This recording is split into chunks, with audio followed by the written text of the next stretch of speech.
So you didn't put down that you made $7,300 a month? Oh, no. Absolutely not. Well, if you didn't, who did? It had to be them in order to finagle the numbers to say that I could afford this property. Would a reputable lender do such a thing? Deliberately lie? Throughout the industry, they were called the liar loans. Karash Parto once ran Countrywide's operations in Alaska. He's speaking out for the first time. Liar loans. That is correct. Officially, they were called stated income loans. There was no independent verification of Nope. salary, savings, Nope. investments, Nope.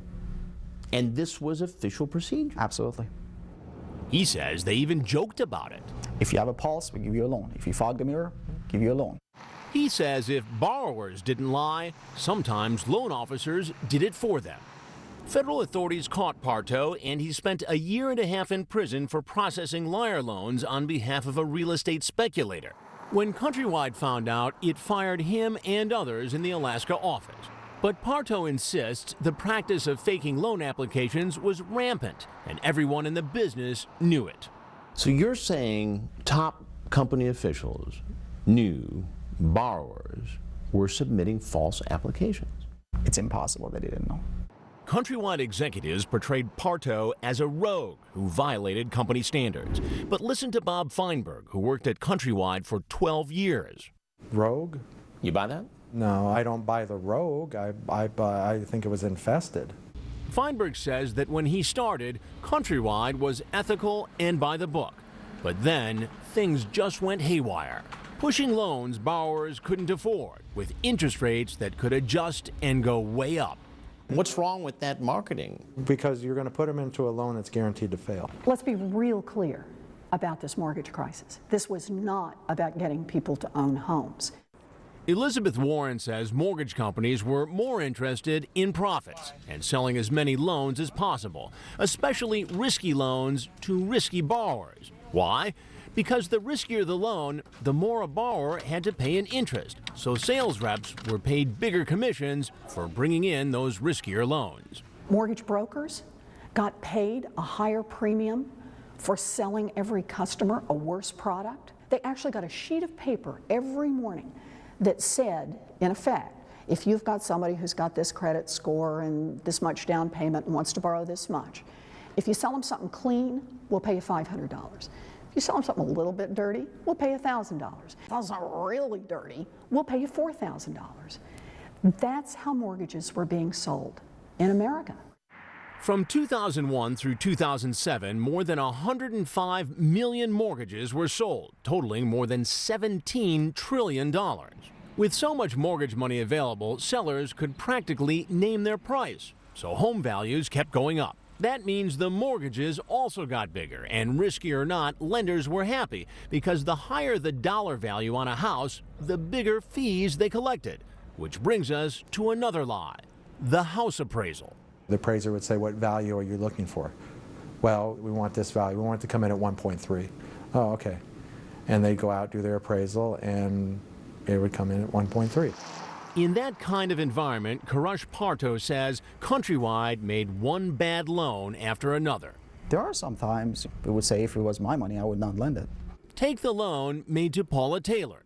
Does she seem like a candidate to buy a condominium valued at $260-some thousand? No. There've got to be thousands of loans just like that. More than thousands and thousands, hundreds of thousands. How do you relate what went on at Countrywide to the financial crisis the United States of America is in today? It's the match that lit the fuse. Me and my peers, we knew this would happen. Not to this extent. At the end of the day, is this greed? Is it arrogance? Is it corruption? Greed. It's always greed. But lenders are supposed to have underwriters, people whose job it is to review and approve the loan applications. Where were the checks and balances? They weren't really there. It was more about money. Eileen Loiacono was an underwriter for People's Choice, one of the lenders that gave Dolores Parker Jackson her loans. People's Choice said it had stricter lending standards than most subprime lenders. Still, Loiacono says that wasn't enough. She says that for administrative and basic personnel matters, underwriters there reported to sales managers. And as a result, she says, she felt pressure to approve questionable loans even when there were clear signs of fraud. Falsified W-2s, tax returns, bank statements. How do you even falsify that stuff? X-Acto knives. So cut and paste. They would use someone else's tax returns, and then they put someone else's name in them. And you saw this. Oh, yeah. She says she challenged about a third of all loan applications she reviewed at People's Choice, but was overruled by executives the vast majority of the time. And she says in a few instances, salespeople even offered underwriters like her unusual incentives to sign off on loans. Boob jobs, cars, vacations, cash, jewelry. Did you get any incentives? I refused anything that was offered.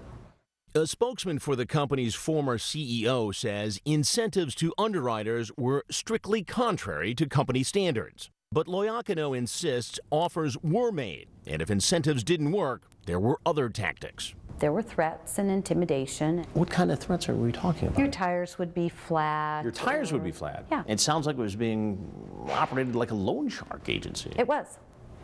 It was.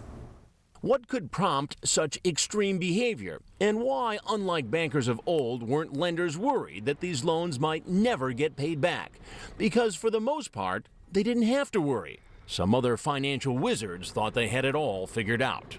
The answer is simple, because the lender was selling those loans and the risk that went along with them. Who bought them? Wall Street.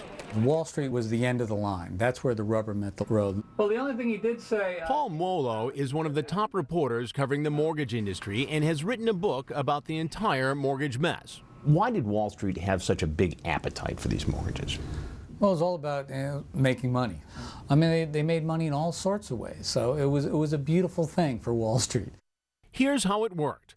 Loans like the ones made to Dolores Parker Jackson would be combined with thousands of others into giant bundles worth millions and millions of dollars. Those bundles were bought by Wall Street firms like Bear Stearns and Lehman Brothers. Wall Street turned them into big investments called mortgage-backed securities, bonds that they sold to investors who collected interest on them. Wall Street loved it. They ran a bond factory. They just wanted to buy those loans and make bonds as fast as they could. Wall Street bought loans and sold bonds to the tune of trillions of dollars. And for a while, everyone was making out. Homeowners, lenders, and especially Wall Streeters. And even if lenders and underwriters were signing off on bad loans Wall Street wanted to package as investments, there was one last chance to catch on to the problem. Before Wall Street firms sold those mortgage-based investments, they hired companies like Standard & Poor's to give them ratings, so investors, mostly big institutions like banks and pension funds, would know the risk of what they were buying. They were very solid investments. Richard Gugliotta was an executive with Standard & Poor's. He says the company did the best job possible with the information it had at the time. The historical experience of mortgage-backed securities was, plain and simple, these securities do not default. They never had a problem before. They never had a problem. And even when Wall Street came up with super complex mortgage investments, ratings agencies thought they had a handle on it. We had two guys who came out of NASA. So you got NASA scientists. NASA scientists. But some critics say ratings companies disregarded risks to please the very same Wall Street firms that were paying them to rate those complex investments. Gugliotta acknowledges that 90% of the time, his team gave them the highest grade possible, AAA. A skeptic may say, you know, of course they're giving a high percentage of these away because they make money by doing this. What do you say to that? Nobody was giving away ratings. Every single deal that went out the door had to meet our criteria standards. Looking back, he says it's clear the ratings were too high. So knowing what you know today, you would not have given any of these things tied to mortgages a AAA rating? Correct. How could this go wrong? It's not the rocket scientists who were to blame. It was the lack of data to support some of the assumptions that were being made. In other words, he says no one knew just how risky the risky loans inside those investments could be. even those NASA scientists. I don't care if you're from NASA or Vassar.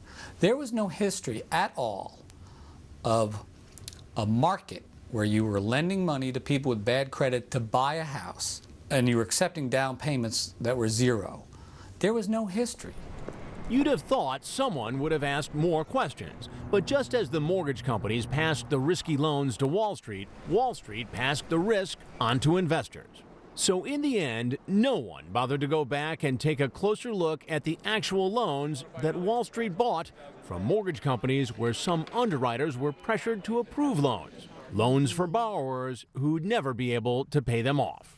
Wall Street has got this reputation for being the smartest guys in the room. When someone from a reputable Wall Street firm calls you up and says they have a great investment, you tend to believe them.